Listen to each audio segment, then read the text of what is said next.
special Fridays every year, and just to hope we get a bigger crowd starting a little later on. But really, our session doesn't start till the first Monday in February, which is February the 2nd. So right now, we're kind of in, everything you hear is probably rumors or plans that they're going to make to introduce bills. And I haven't heard how many bills has been introduced this year, or filed.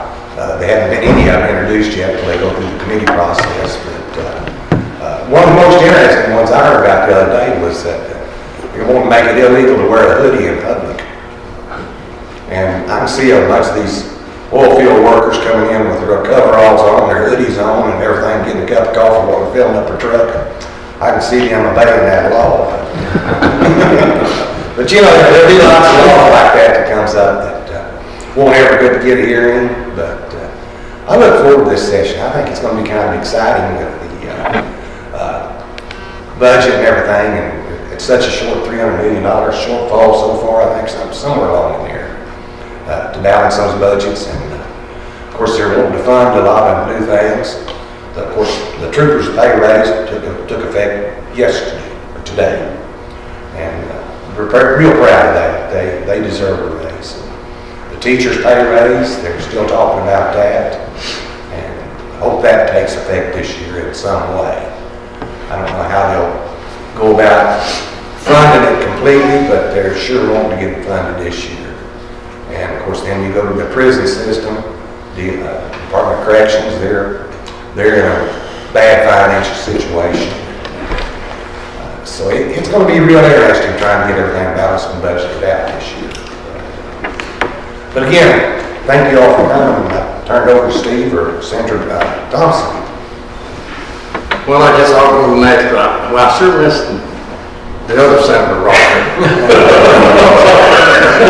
Why do you hear that? Because we always let him lead off, and then we always say that like yeah. So, but I think it's kind of appropriate that the legislative session starts on February 2nd. I think that's Groundhog Day. And I think the legislative session we're going to have is going to be kind of like Groundhog Day. I think it's going to be a kind of a continuation of what's happened in the past few years. The biggest challenge will be meeting some of the budget issues with the price of oil dropping and the expected budget shortfall. But there'll be a lot of, I'd also like to echo what Jerry said, don't get too excited about everything you see in the paper about certain bills that get introduced, because I think Senator Thompson has already seen a lot of people just introduce bills just to get their name in the paper. And so a lot of things, it's a long road between introducing the bill and getting it to the governor's desk and getting it signed. And so a lot of things that you hear hyped up are no more than hype. So I think it'll be interesting. I think the education issues, the last election was basically centered around education, and there were a lot of promises made and speculations of what needs to happen in education with the new Secretary of Education. She faces a lot of challenges, and funding is one of those challenges. So with the $300 million shortfall and some promises for additional funding, it will be really interesting to see how those criteria are met. So I think with that, I'll let the new senator give us his take on things, since he's got a fresh approach probably. Well, I appreciate the opportunity to be here this morning. The other two gentlemen have already talked about some of the challenges, and I want to get back to those in just a little bit. I'm excited about being part of District 8. I've been very fortunate. Susan Cochran was Senator Ballinger's executive assistant. If you've been up by his office, you've met Susan. I have retained her. I've been fortunate enough as the youngest, and not the youngest by age, but in the Senate, the freshman. Didn't really get to draw for an office. I was the last freshman to pick an office. And so this gave me what was left over, and that happened to be Senator Ballinger's office. And so this just worked out great for me. I've got his secretary in his office, and so phone number and everything all remains the same, and I'm excited about that. One of the things that I am working on is commerce for District 8. And we're going to do that in several ways. And we've got some things that we must deal with on the state level. But whenever I run for office, I talk about doing better for District 8. And so right after that I was elected and called a meeting of the Secretary of Commerce. Of course, he had stepped down, and so Interim Secretary Hackler came over, and we had about an hour-long meeting in our office. And we're just simply talking about what we can do in District 8 as far as bringing businesses into this district. And I'm excited about that. And now then the governor has appointed Mrs. Snodgrass, Debbie Snodgrass, to take the Secretary's place. And hopefully she'll be taken over here in a very short period of time. I've already asked for a meeting with her. I want us to be on the map economically, because there are some challenges statewide. We're looking at about 4.2% unemployment around the state, Tulsa and Oklahoma County being right in there. But still yet in our 3 counties that we represent in District 8, we bumped up our employment a little bit even this last month, and not much, but just a little bit. And we're still shooting around 6 to 7% within District 8. And so we've got to have some jobs that are coming in. I think commerce is going to help us do that. And one of the things that we have already begun to initiate is a list of empty buildings throughout District 8 and the size of those buildings, the amenities of those buildings, whether or not they have loading ramps, 24-hour phone numbers. So if we're talking to somebody, we can call them and say, hey, we need to look at a building, we need to get somebody inside this area. So that's a priority of mine and working on it. The second thing was on education. Now we're talking about we must address education, and that's got to be addressed in a number of ways.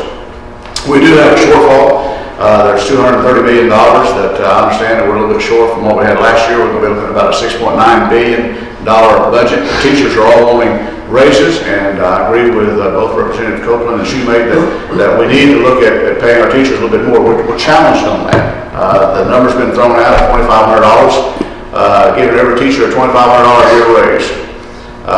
That's good words, and certainly in favor of doing something in education. First of all, he looked at about $250 million to be able to do that, between $225 and $250 million to do that. The other thing is asking the question, how do you do that? How do you do that? And because if you just do it one time, then you have an unfunded mandate for the next year that comes up. And so how are you going to do that? If you add it to just simply their regular pay, you put it on the schedule, and it goes into the teachers. Go ahead and come to Henrietta. Henrietta is already $1,800 a year above formula. And Okmulgee is $1,500 a year above formula. Not sure what Okmulgee is. So if you give it to the local school board, that doesn't mean the teachers are going to get it. It may just go in there. So the question is to ask how to do it. We're hearing a lot about education and that we really need it. I asked Superintendent-elect Hoffmeister to come and speak to all of our superintendents in District 8. We did that before the end of the year. West Watkins, we had over 35 superintendents that were present, including Okmulgee, and an opportunity for the morning to visit with her about all of their concerns, and whether it be in testing, whether it be the ADF, or whatever it was. She listened to all of those. I was impressed with her on a couple of levels. First of all, she was the last one to leave, and so the superintendent did not speak to her that day or voice her concerns. That's on them, because she really wanted to hear what was going on. But around the room it came up, we need more money. We need more money, we need more money. And I simply brought out at that meeting on education that what is the long-range plan for education? If you go back and you look at transportation said if you give us $575 million a year, then we'll have our roads in the top 5 in the state. And so about 6 years ago, they instituted the 8-year plan, and they're working on our roads and bridges. The legislature put $59 million a year into that right off the top until we get them to that particular area. Yes, that same question of education, what is it going to take to bring education to where you think it's going to be good for the state of Oklahoma? And folks, so far, I've not been able to get that answer. The only answer I've been able to get, we just need more money for education. Been fortunate enough by Pro Tem, he's appointed me as Vice Chairman of Transportation and General Government, and which I'm pretty excited about. Also, we'll be serving on the Education Committee and the Judiciary Committee, and so those are going to be good committees for us to be a part of and to work with. And then the one that I'm really excited about serving on is Business and Commerce, because that's where we're going to be there to begin with. As Representative Copeland brought out, there's already been a number of bills that have been filed, and I'm trying to read the the majority of those, as I can read up late every night trying to read what's going on, and some are humorous that will probably never get out of committee. I hope they're never heard of in committee. That's just going to be out that way. Such a bill has been filed giving the legislators the right to carry guns. And, I'm very much a Second Amendment guy, but I think legislators have the right to carry guns. Everybody will have the right to carry a gun, and I'm just not ready for us to go back to the Old West again in any of those areas.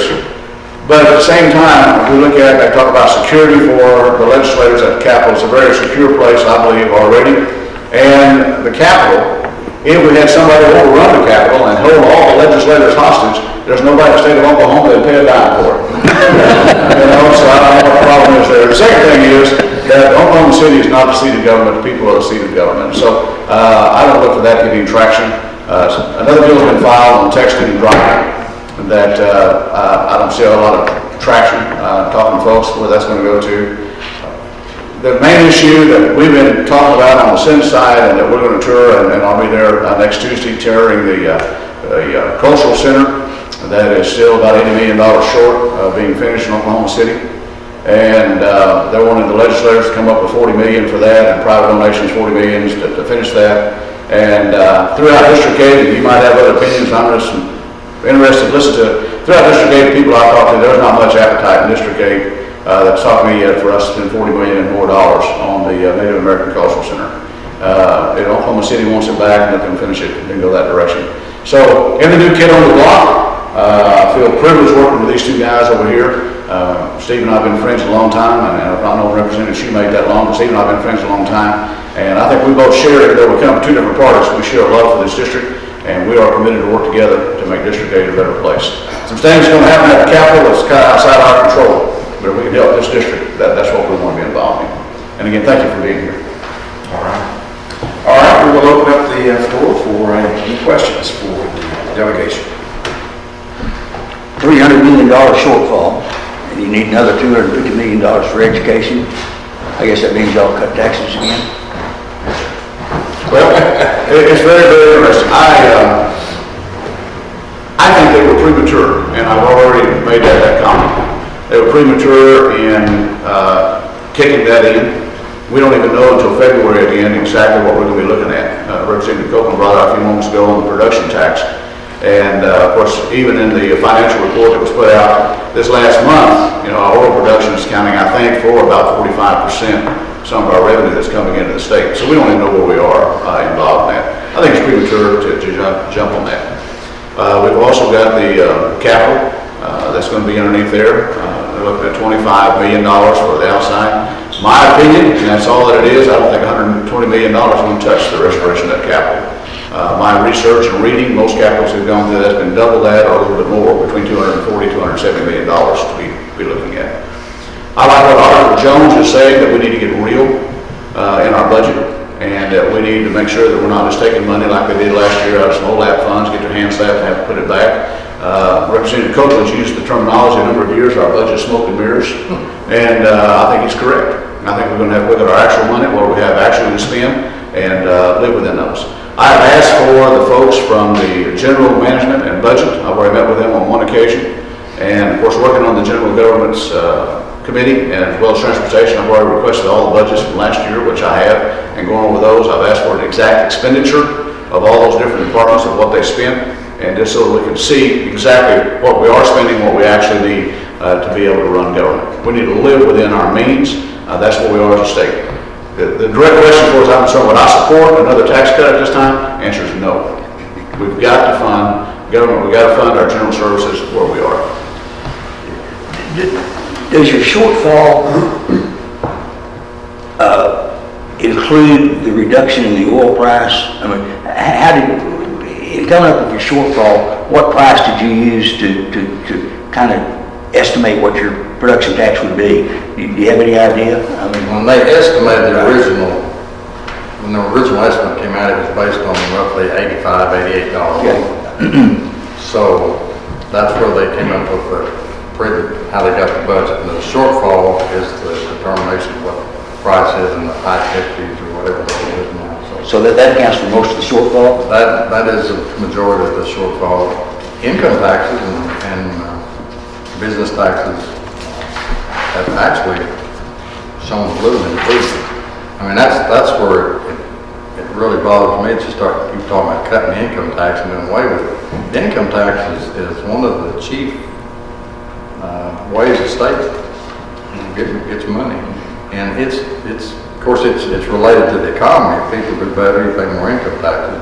You know, that's pretty simple, but it's more stable than the oil prices are. I mean, I'm not going to sit up here and tell you I'm a Nostradamus and can predict things, but I know when we gave the oil companies the gross production tax incentive break last year, we dropped it from 7 to 5%. Over a lot of my colleagues, and I see a lot of them in the House and in the Senate. They're getting younger and younger, and I don't know, I guess our education system failed them because they don't remember history. They don't remember the Penn Square debacle when everything was loaded up in oil, and when the oil bust came and oil got down to, I think it was below $10 a barrel. Like $8. Yeah. So and I told them, I said, oil can go down. I mean, no, $100 oil is here forever. I mean, we can live, you know, that's going to be the rule. And like I said, I'm not saying I knew this was going to happen, but everybody that has been around a while knows that the price of oil and energy fluctuates. And so, I mean, if you do away with that other segment of the system by which we raise revenue, the income tax, and we get right back into the same old boat we were in back in the pit, and we were so dependent on energy back then. When it went down, the difference was back then the legislature raised taxes and raised revenues to keep government going at the level. Now the philosophy is if there's no revenue there, you cut it. So I mean, it's all a philosophical issue. I mean, I'm not one for, you know, taxing and growing government, but I sure think I kind of relate everything to all I really have ever been to farmer, and I just kind of know how farmers and ranchers operate. And you can baling wire and duct tape and cobble something together so long, but sooner or later you got to replace it or quit. You know, and the kind of the philosophy we're in now is that you can run things like Department of Corrections in the ground, you got to quit, and you're going to have to get somebody else to do it, which is the private sector, and you're shifting it over to the private prisons, and you know, either, like I said, it's all kind of a philosophical question. Go ahead. I was going to say the Treasurer's Office put out a report on December the 29th and kind of answered some of your questions. Steve was talking about our sales tax and collections and income tax is up 2.8%. However, the oil and tax on oil and natural gas is down for the first time in 19 months by about $3.72 million or 5.3%. And so those are some factors that are entering into the budget and looking at. We have some growth that is going in. Gross receipts reflect, I'd say, very strong receipts. Consumers are going up, consumer spending is going up. But yes, it's those oil prices. You know, one thing I was asking you about 1 or 2 budgets ago, I can't remember, two budgets ago, we balanced the state budget by one of the tax incentives that we had for the oil industry. We delayed paying them the incentive 1 year to balance the budget, and then we agreed that if we didn't pay it, we'd pay them interest on what we owed them for. And I don't know that we've ever paid them back for taking money that we gave them to balance the budget that 1 year yet. So I mean, we might still be in the process of, you know, reducing. The reason that revenue's down is reducing revenue from paying them back for the. If I'm not mistaken, we paid them the interest. Is that the way it was? I can't. But we didn't pay them back, and it was several $1 million. It's budget money. It adds up. But I think we paid them the interest on that, but we haven't paid them back what we borrowed yet. So we probably have to make another interest payment even on that. Of course, that's the way we do things, you know. Swap money from here to there, and take it out of the revolving funds of this agency and put it over in that agency. But we don't pay our bills, and we haven't balanced budget. How's the rainy day fund? It's full. There was actually a small deposit in the rainy day fund. You got that, Roger? So you got all kind. I read a deal somewhere where they made a small deposit in the rainy day fund last year. But I it's say it's 700 million, yeah. in the 700 million range somewhere. I think it's probably about 48 million that went into it. I think one thing you're going to look at on taxes, though, is some of the incentives, especially for the wind incentives. And several of the individuals I've talked to on the Senate side, and even some from the wind industry, that they themselves are saying their incentives are very generous. And I think you're going to see some of those incentives begin to cut back. The Capital Report put out a good thing here recently on the Quality Jobs Program, and what have been forecasting that, some of the money that's been spent out, and get some of the return on it. So as we get real inside of our budget, we're going to have to really look hard at some of these incentives. And I think the wind energy, of course, was on top of the list of some, and just seeing what we can actually do for that. The Quality Jobs Act is a very good incentive if it's used properly, but it's like any other incentive we put out, it gets abused. These companies come in and open up in Oklahoma and get their incentive and move to Texas, so, or someplace. Or in sell to Kansas. another company. Or sell it to another company. That, it only quits, it lasts for like 5 years, I think. Right. And the way to extend that is that you you sell it to someone else, or you can make it to a subsidiary company. You sell it to the subsidiary, which extends that another 5 years. So they figured out how to work the system. I mean, It's a good program. it's a good program, but it is abused. You know, there's not many programs that we come up with at the state capitol that aren't abused by somebody. I mean, I look at the poor get accused of abusing the system at the bottom end. Believe me, folks, the ones at the top end abuse the system just as much. So the system is abused no matter which end you're on. And it's the middle class people that ain't getting help from the bottom, and they ain't the rich getting help at the top. They're the ones that suffer. Can you tell me quality jobs and then that does, you know, you say it's a good program, but. Evaluation. Yeah. It's like all the tax credits and tax incentives that Senator Thompson talked about. You know, you'll get a report from someone saying, this creates blah, blah, blah, so much more. You know, it's like the old deal, but spend $1, it turns over 6 or 7 times in the community or whatever. You know, but most of those analyses are made by the people that have, you know, and they're not going to come back with an analysis that's saying that they're not. It's like, and I'm sure in the Senate's that way, in the House, you know, they do a budget analysis of every bill as to how it affects it. You know, and that's it goes downstairs to the staff and they sit around and they, well, you know, looks like this might. I mean, I don't know how much real science goes into some of these analyses. And some of them don't, in my opinion, don't make any common sense. They just come up with what they want to. If they wanted to say it's a positive analysis, it'll say positive. If they want it to be negative, it'll be negative. I mean, but the tax credits and tax incentives, our budget's about a little over $7 billion. And we have about $7+ billion of incentives and tax credits and stuff. But the state, so the real budget of the state is about $14 billion. There's that much money. But about half of what we put budget actually goes to incentives. And evaluating the real usefulness of those incentives, like you say, whether they're working is the key. And those people, I tell folks, when those incentives were passed, it wasn't people like the three of us sitting up there saying, oh, well, I think so-and-so needs a tax incentive. Let's make, those people decided they need a tax incentive. They came up to people like us and they said, hey, we need this tax incentive. And they lobbied all the legislature and they got it passed.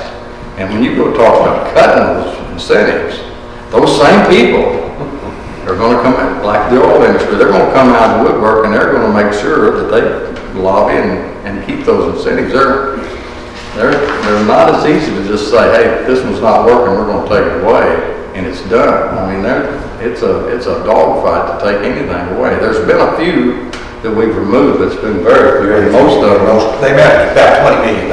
you know, most of them would really are beneficial to those middle class. Child care tax credit was one of them we took away, or daycare people. I mean, things. You know, you see that the revenue that comes into the state, so much of that is already mandated before. We don't have an opportunity to budget it because it's already Taking cut off down. transportation, teacher retirement, OLAP. A lot of those are taken off. Those all come off before anything else is done. What about, do any of you have any ideas about relieving some of the prisons and jails are full, and from a judicial side, do you have any ideas about what could be done, or have you heard of anything that's come forward as relieving some of that situation? Well, we keep sending them to prison and jails, and yet we spend more and more money on that. And do you have any ideas? You bring up a great point, and you're not the first one that's asked that. Well, sure, I'm not. We will have bill after bill after bill that makes something a felony. We make more felony laws and we put more people in prison. And it's because everybody wants to be tough on crime. Wearing a hoodie in public place. I mean, Well, the other side of it is if someone's charged with a felony, that just stays with them forever. And they can't get jobs, right? And they can't get jobs, they can't support themselves, they've got a black mark against them, and it's a continual thing. So those people are, a lot of times never become tax-paying citizens. And a lot of those are drug deals, like if somebody got caught with a little marijuana or something, and that's a felony, and I've had one of my colleagues trying to run a bill where they, after they've done their time and they've straightened their act up, go back and be able to expunge their record and get that off. So when most of them don't want to do that, because they say, well, the employer needs to know that happened. Well, maybe that's a little right too, but it's a catch-22 situation. Whether you're trying to help does it help the employer or does it help the employee? I mean, We have a real good VOTEC system over in the Taft facility over there that teaches carpentry and electrician, plumbing, I think. But they can't get licensed. Yeah. After they complete it, and if they won't, they just can't get a license because they got the felony. I agree with you, I understand, Bob. But after all, if you serve your time, it's like if you have a driver's license and you have a DUI or something like that, at some point that comes off your license, but these people, once they've had a felony, they're just stuck with that, and they can't get a job. How do they make a living for themselves, for their families? So, I've been there 6 years, almost 7, and we haven't spent one red cent on capital improvements of our prison system since I've been there. Not one additional cent. Do you think about that? How many of you have gone 6 years and haven't spent 1 cent on your house or your car or something? Much less paying the people and being staffed at under 70%, 60-some% for staffing rate. I just don't understand the logic of some of the things that we do, but and that's just one entity. DHS is still under that consent order. The 3-panel team that evaluates that are not happy with what they're doing. There's going to have to be, the court's going to come in and tell them either they do it or they're going to put more money in to hire more people. That's almost a given. Sooner or later, they're probably going to be in the same situation with the corrections department. So, I'm anxious to see Governor Fallon appointed Jerry Haskins back to Department of Road, the director of Department of Road. She tried to pass a bill when she was still in the House about convict that's 65 years or older, that's not on a murder or something like that. It's a minor offense, but he's got like a life term for some reason or other, to get those taken out of prisons. And that puts them on Medicare or after after 65. That was the, in other words, that was what she's been trying to get them out and reduce the number of those that's in prison. We got a lot of people in prison over there that cost us a bunch of money for their medical cost. You know, we have to pay medical costs the ones we've got locked up. We're supposed to pay the medical cost. Well, also the mentally homelessness and a lot of those things are really a drain on society. Sure. Same thing. Well, in prisons, recently, of course, the new director pulled all of our prisoners out of our county jails. And, of course, you're not paying the county jails, and which has put a little bit of a crimp, I think, on some of our local county jails because they enjoyed some of that revenue. But you pull them all out of the counties, and then you complain about overcrowding on the federal end or on the state end. The other thing, too, if we want to get soft and a little bit on the crime and maybe not make everything a felony, are the people going to have a stomach for it? I mean, it's what you're talking about very logical, but yet at the same time, if I vote and I say, I think we're going to reduce the crime or we're going to put these people on the street, and the first thing they do is come to your house and break in, and Thompson's the one let them out of prison and done these things. And so we're going to have a stomach for it. And I do agree with what you're talking about on the felonies. I've talked to a lot of young people even in District 8, especially around Okmulgee. They've served their time already. They're in their late 20s, they've got a felony on their record. And they're asking me the very same question. What can I do to get a job? But I was approaching that from the standpoint of possible work programs or something else before they get into prison or get into prison. But that all requires money. Yeah. Well, And going back to what Senator said about the director pulling all these prisoners out of the county, that wasn't the director's fault for doing that. He didn't just decide he would do that. It was the legislature didn't appropriate enough money to pay those county. He didn't have the money to leave them in those county jails, so he didn't have any other option but to pull them out and bring them back to the state police. So, and a lot of counties passed jail bond issues based, rightly or wrongly, they built a bigger facility than what they actually needed. Based on the fact that they could house state prisoners and use that revenue to pay off their bond or whatever cost of their facility. Well, when you pull them out, you put them in a pretty big cramp. So, but the director, it's my understanding, the director did that because he didn't have any funding to pay the counties for the prisoners in the jail. So, everything is pretty simple. You just follow the money and see where the money leads everywhere, and you can very well connect the dots and why certain things happen. What was the proposal that never made it or was vetoed? Was it the Justice Reinvention proposal or something? Speaker Steele had one. He tried to do something. Exactly like I was talking about. But he did it in his last.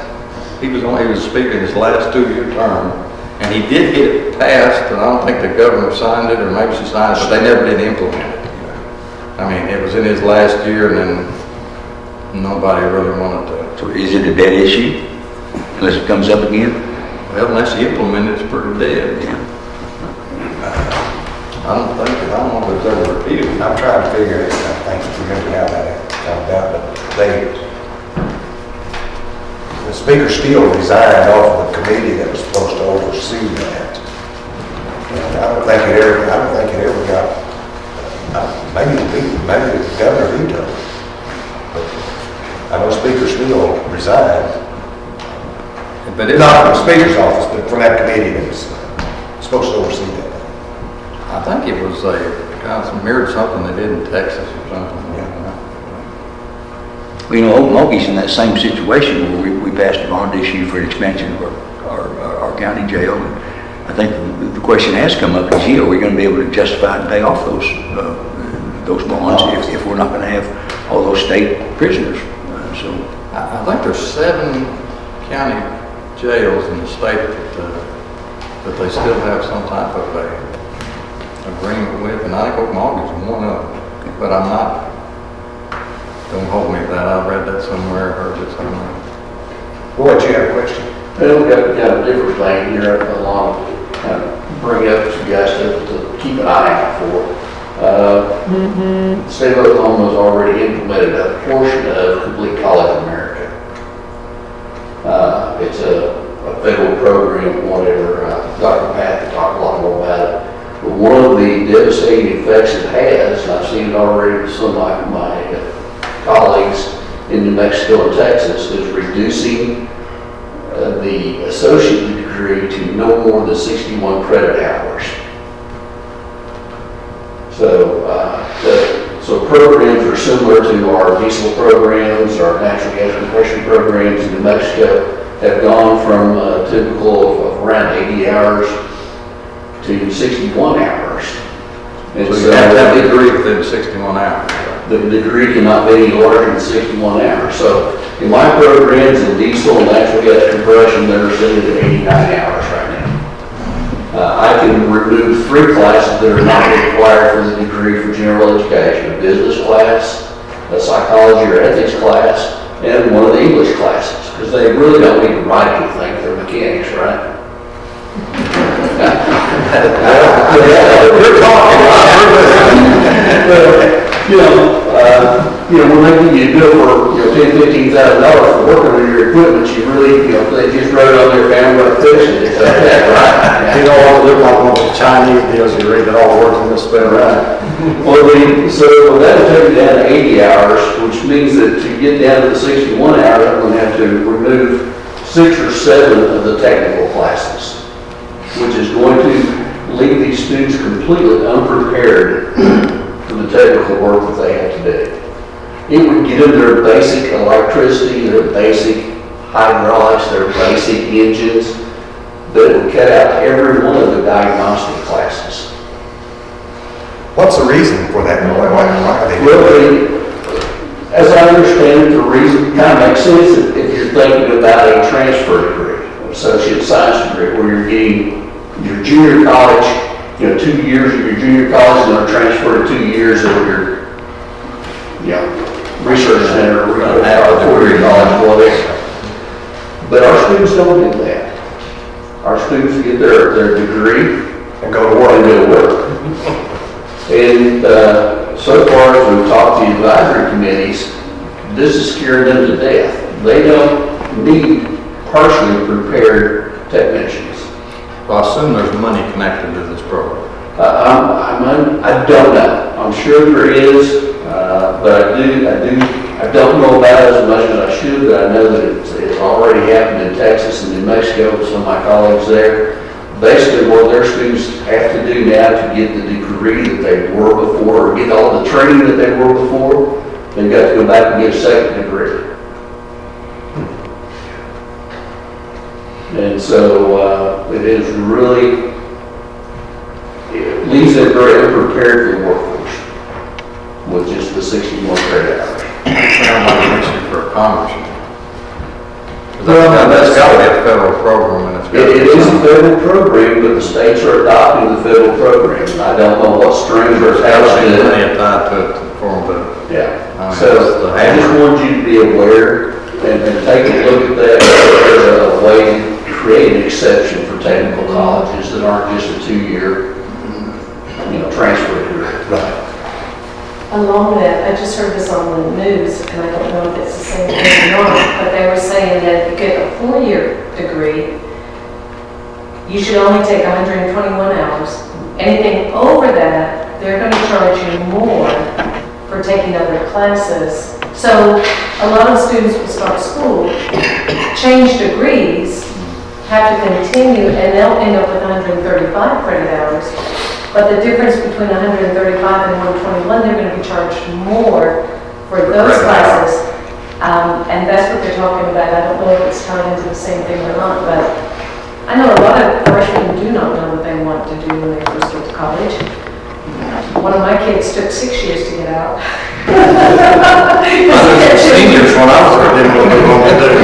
He says, Mom, I don't know why you're complaining. You sent me to a 2-year college and I finished in 2 years. Then you sent me to a 4-year college and I finished in 4 years. What you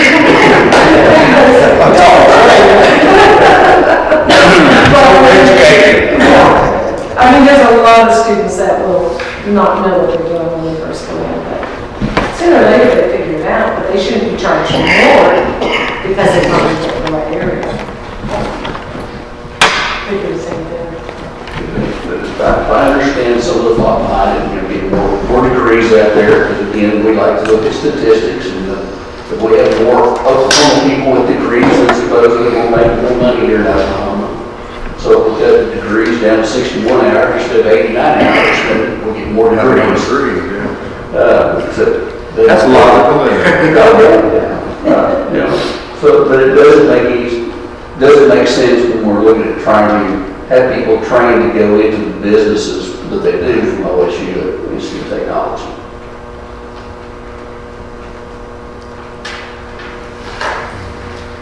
Quiet. Just out of curiosity, we've got this punching bag over there, the Native American Cultural Museum, but we've already spent $60 million on it, we need another $80 million or something like that. How did that happen? Well, it had so many years unfunded that they didn't fund the work on it. That thing started back before I was elected, or was asked, it wasn't started before I was elected, the dirt work area. And the state of Oklahoma promised to build it. That's the legislature promised to build it facility. And they put the first amount of money in it, and the Native Americans put their money into it. But then we haven't put any money into it since, other than what's $20 million a year to keep it up. What we've got, I think it's $5 million a year, just to sit there. Yeah. I don't know where that money's coming from. Believe me, some of that money gets spent around up there. There's funds that they spend money out of we don't know about. And that pop culture deal in Tulsa is another one that they're concerned about. Pop culture? Are the Native Americans, are they in a matching situation with the state? And On the Native American on one? the Native American they are? No, the one in the city there. Yeah, they're putting their money into it. Is it dollar for dollar? Or do you I don't know. A lot of private money, is going into it too. They have matching money, I know, for whatever the state was going to put up, supposedly. My understanding, and attended one of the meetings and one of the hearings on it, in the interim, the state's already put $120 million into it. There was no real budget that was set at the very beginning of it. They just thought there was going to be a steady flow of money that was coming into it until it was done. And now they want another $40 million from the legislature, with $40 million matching from private donations. They're still looking at $80 million to be able to finish this thing. There is a contract that says if the state does not do something, the land and everything on will revert back to Oklahoma City. And which is, in my estimation, is not a bad plan. Those who are going to receive the economic impact of this is going to be Oklahoma City. And so, we go back and look at it, and I've not been a part of it or researched it all the way out, but you got 120 million plus taxpayer dollars already in that. And so, do we put another 40 million into it and say we're done with it? My concern with that, even after just being up there a short time in one interim study, you're not going to put another 40 million into it and say we're done with it. I'm not seeing a plan yet that says how are we going to operate it once it opens, and who's going to pay for the operation of it. I've asked for that, but I've not received that. And so, if we don't have a plan to operate after it's open, why keep putting more and more? Now, here's the interesting thing about that is, it's sitting on, how many acres out there? There's quite a few acres. I mean, it doesn't cover all of it. And they tell you that, man, this is it'll be a great economic boom. And if that gets completed, that all these other acres are going to be filled with restaurants and hotels and, Kind of like Riverwalk. my mind is if that is such a great economic, there's so much potential there. Why doesn't the private sector? They're talking about the private sector can do everything better than the private sector can. Why doesn't the private sector rush in there and grab hold of that and say, we'll put that in there because look at all this money we're going to make with all these new. But you don't see them come there. They want to watch when we build it, and then they're glad to take it over, and then we'll. So there's a lot of, but it's just like fixing capital. We procrastinated and procrastinated and procrastinated, and finally we're going to do that. We're going to find out it's going to cost us like Senator said, we're just scratching the surface with what the bond issue we passed. And sooner or later, we'll fund this museum. And I mean, it all gets done eventually. They just wear you down. I was going to say something else, but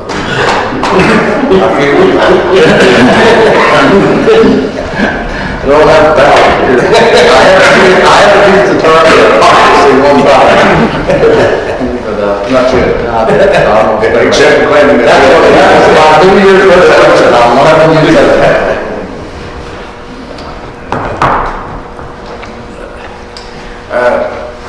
Senator Thompson had mentioned that his assignments, one of those was transportation. I heard you say something about transportation. Is that the same transportation board that Senator Ballinger was on? Or do you know? I bet it was.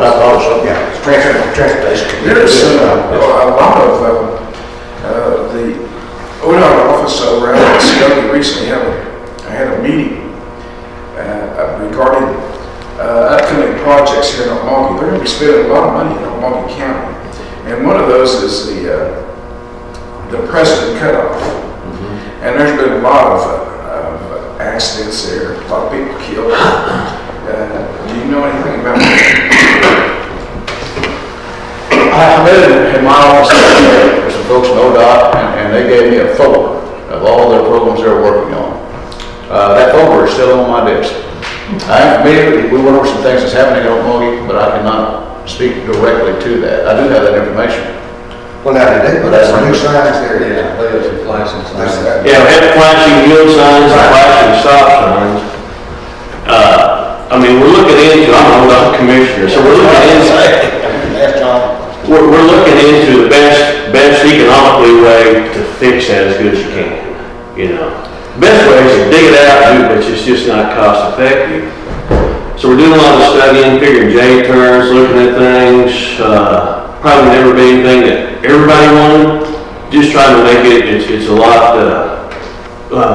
less dangerous. But nothing's imminent that they're going to do. No, not yet. What they've already done. Not yet. Well, John, was the young man's name Chris Wallace? Was that Chris Wallace? I came over and talked to our leadership, and I want to say that he indicated that the DOT was going to spend $80 million in Okmulgee County in the next 3 or 4 years. I don't know if I tell you, I have all that in my office. There's going to be quite a bit done between Okmulgee and Henrietta. And just on I-40, heading west towards Oklahoma City right there, we have Highway 16 bridge to be done. There's some stuff down on Alternate 75. I don't know, I don't know if it's 80. I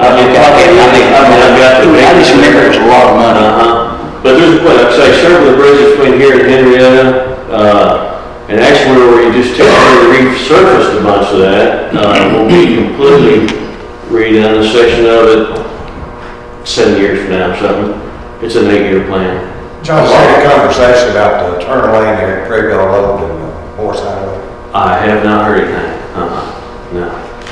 One thing I've been catching a lot of flack with, I mean a lot, is on 16 Highway, by Dentonville. They came in and built a really nice bridge there. They did a great job. I mean, it looks great. It looks nice. They can't, now they're being required to come in and plant a bunch of trees after they cleared all that out, and those people like that open. I mean, they're in the process of doing it now, and I forgot how many, $250,000, I think is what they're paying to have those trees planted, and the people are mucho. You gotta talk to Feds about that. Do what? You gotta talk to the Feds about that. There's a lot of stuff, you know, it's a lot of money. You know, there's a lot of things, a lot of environmental deals, you know, you get started, you're saving a lot of money, it doesn't seem to make sense, but everybody's taking care of their own little special interest. Sidewalks. And all of that 80 million or whatever they're talking about spending in the county is all contingent on getting federal money.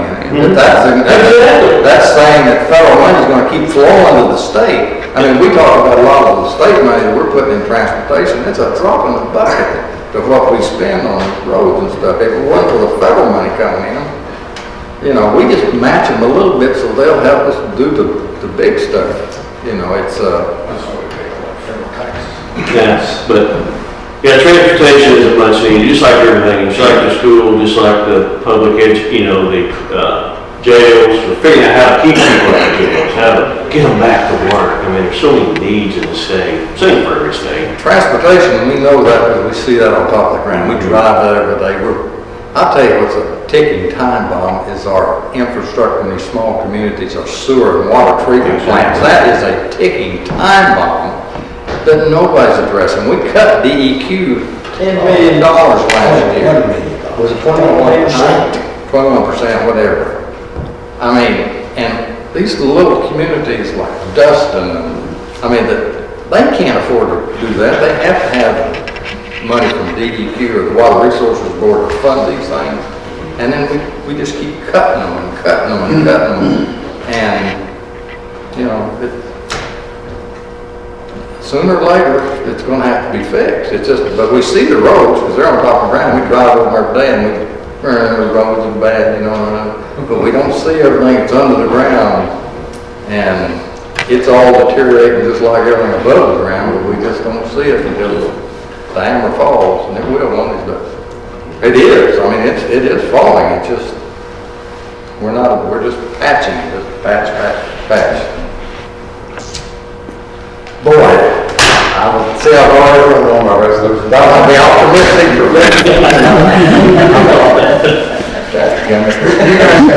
Has there been any changes in your appointments of different? Every session, they redo all the committees. I mean, they rename them, we've got so many committees in the house now, Looks like everywhere everyone can have chairmanship. vice chairmanship, I'm everybody. vice chairman. I didn't know, but yes, well, congratulations. But anyway, so, Yeah, yeah. I guess what committees you guys are in? Well, like I said, Steve here, I'm vice chairman of the Veterans and Military Affairs. I'm also a ranking member on there, and I'm on Natural Resources, Natural Resources and Regulatory Services Committee, which covers your Agriculture Department, and DEQ, and those agencies. I'm also on General Government, serving it for 7 years. That's the ones I'm on right now. See, I'm on Ag and Rural Development, Natural Resources and Regulatory Services, Transportation, and Insurance. Well, maybe enough time for one last question, before 9 o'clock. Anybody have any?